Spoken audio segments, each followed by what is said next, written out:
Hello everyone. So I spent today in Exeter, which is sort of about 45-minute drive from Plymouth, and was attending the local wargaming show, their annual event called Legionary. It's not the kind of show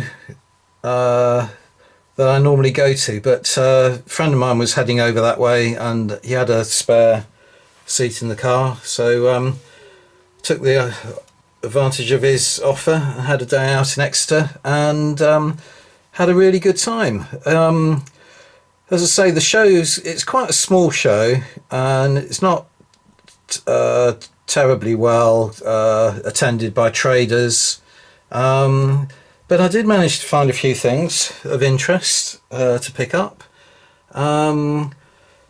including, this was a bit of an impulse buy, but I saw this game. It's bought from a company called oakbound.co.uk. There's their card, and it's not sort of my usual sphere of interest. It's a sort of fantasy game set in the Dark Ages, and this is what first attracted me to it. As you can see here, it's described as a Dark Age folklore fantasy with a miniatures game, and it's got lovely artwork. This is second edition. It's only just been released, I think. And it's set in a sort of fantasy Dark Age, but they haven't got any human figures so far, but he's saying you can use figures from the Dark Ages, and of course that fits in perfectly with all my saga figures, and it sort of overlaps. This is what struck me. It overlaps with the new Age of Magic book from Saga, that you can actually use a lot of the figures from this in conjunction with your Dark Age figures to produce an Age of Magic faction for Saga, or you can go the other way around and use the figures from this along with a few figures from your Saga collection to play a game of this, and it looks really intriguing. I just love the creativity of it and the various models. They had a lot of models there, really brilliantly painted, look really lovely, and I can't wait to get started on that. So I bought their starter set, which is basically the rule book, one faction. So I actually paid for an additional faction, which I'll show you in a moment. So I got a faction of what are these called? I've forgotten their name. It's a Sprigumber band. There you go. So it's got 6 unpainted lead pewter miniatures. Just open this up and give you an idea of what they look like unpainted.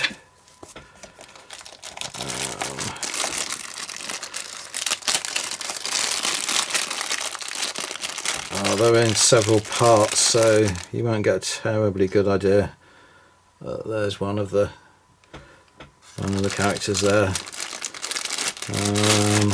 Just going to give you a brief look at these now, because it's never terribly interesting looking at unpainted figures. You'll get to see them again in the future once I've painted them up. So you get the rulebook, you get one faction. You get 2 extra packs, so I went for these 2 here. These guys, again, I'm completely at a loss with their names, but these chaps here, I just noticed a photograph of them painted up when I was flipping through the pages there a minute ago. It probably won't reappear. That's an idea of what what the figures look like when they're painted up. I think they were a sort of fishy folk. I weren't, yeah, merfolk. I wasn't so keen on those, so I didn't opt for them. See if I can quickly find.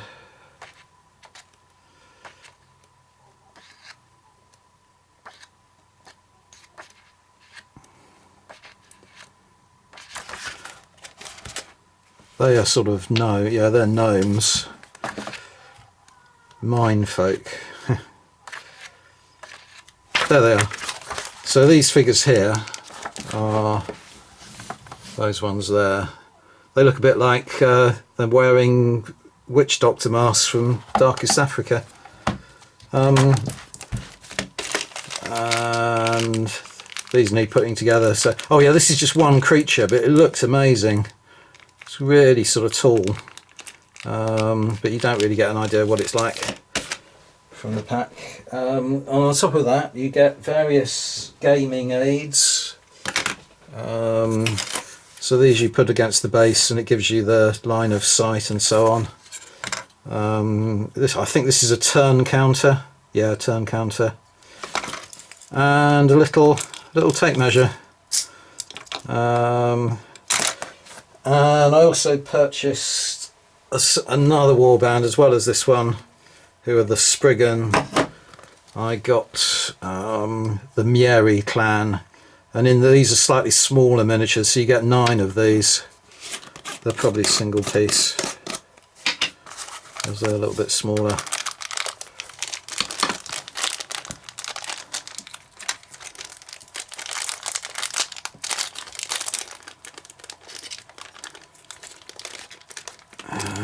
I'm going to rip it.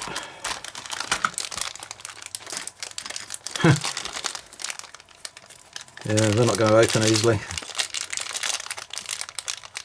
Oh, they have got separate heads anyway, by the look of it. Yeah, so you have to do a little bit of construction on them, assembly. So yeah, I'll show you those painted version of those when I eventually get around to painting them. But it's all being added to my lead mounting. And he threw in the kind of quick start guide as well, so I think this is free. Gives you a quick start to the rules, an idea of how to play it, but I think I'll read it up first of all. I'll be through that before I've got the figures painted anyway. And it's all set in a kind of woodland setting with kind of weird mushroomy plants and things like that growing. So that was my impulse buy. Yeah, as I say, trader wise though, they had Warlord were there, and I was thinking of getting some things from Warlord, but then wasn't anything novel, anything new, you know, so I didn't go with the intention of spending a lot of money. But they did have a really good bring and buy, and I bought an awful lot on the bring and buy. These caught my eye. Now these are not particularly wonderful. A lot of these I don't think I'm ever going to be able to use, but the little assortment of resin buildings and scenery, and it was only £2 for the lot. And the two things that I really found, I would have paid £2 just for those alone, were this, which is a kind of ruin and a ruined temple with columns and so on that have collapsed. Now I thought that would be perfectly suitable for, it's about the right size to put it on a slightly larger base and use it as a camp for 15mm FOG or DBM or any of the DBX systems that use camps. So that would be good for 15mm ancients, and I have got a few 15mm Greeks. There were all these things which are a little bit strange. I'm not sure I'm ever going to be able to find a use for these, but these are like little fantasy world huts. They look about 10mm scale. All a little bit strange, but they were included in the pack. And the other thing that I really liked was this little bit of resin scenery. which is a tiny little hillock with the Uppington, or is it Uppington or Uffington horse. So that would be great for, again, put it on a little base, and it would do as a kind of pack camp or base area for a 15mm army. So that might even be suitable for my ghouls that I'm painting up. Something like that. But I like that. And £2 for all this, I thought that was worth purchasing. So that was one thing I bought.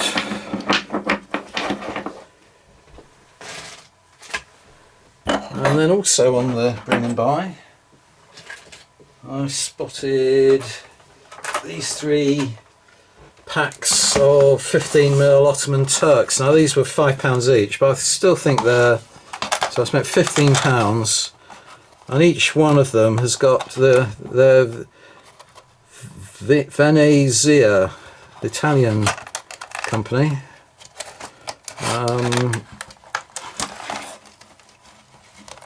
And inside each blister there were 3 separate bags. One has what looks to me like a kind of command group, and there are 1, 2, 3, 4, about 8 figures in that.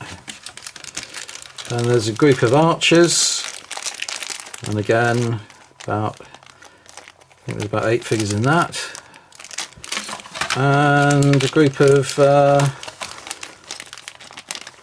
I don't know, spearmen, something like that. In fact, they look a little bit, yeah, they look a little bit like the command pack as well. So maybe there's a bit of a mix. And all 3 of those have got similar kind of, similar 3 bags of figures in. But that they struck me as being, I'm going to put another video up about by fire and sword soon. Talk about that. But they would be perfectly usable in by fire and sword. And I haven't got any Ottoman figures painted or unpainted for that game. But that's the company and their range, the Ottoman Turks. So £15 on that I thought was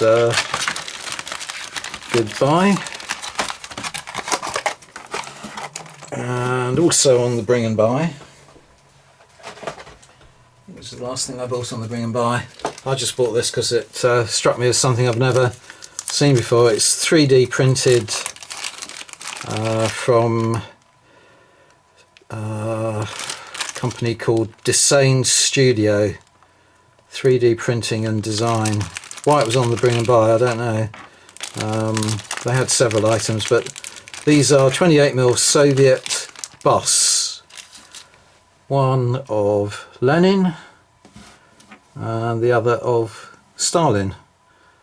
So they would look good in a kind of World War II setting, 28mm, and being busts they could be colossal, or you know, so I don't see why I couldn't use those in 15mm as well.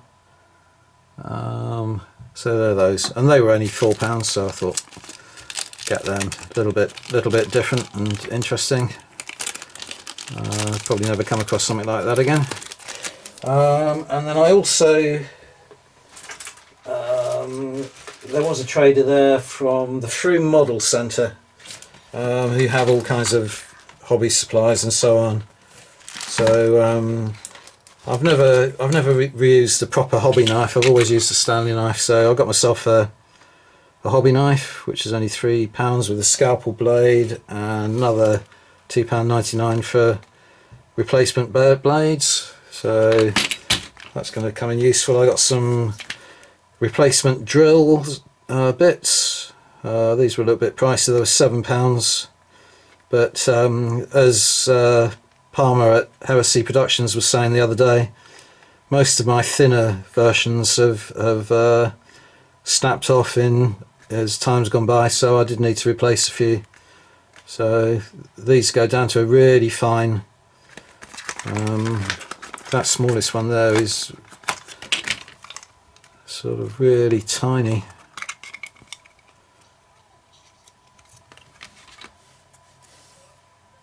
that one at the end there, you can barely make it out.